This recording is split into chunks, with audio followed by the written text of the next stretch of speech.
Before we proceed, please remember to like the video and to subscribe to the channel so that you can be notified once I release a new video. Now, welcome.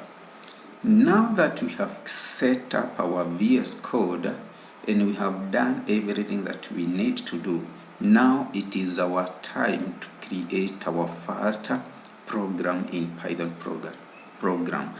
As a convention, in most cases, the first tutorial or the first program in Python program is concerned with printing a statement such as hello world. Hello world. In the same way, we are going to print the same statement so that we can see what we will generate. So after we have created the program, then we need to run it. I think I've misspelled the word world. So we need then to run the program.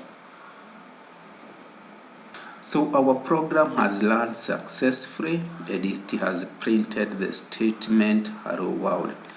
The printer function prints or generates what you give to it.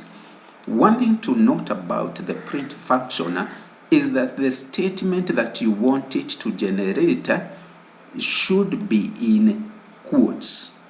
The quotes in this case can be single quotes or double quotes. In our case, we have opted to use the double quotes, but you can as well use the single quotes.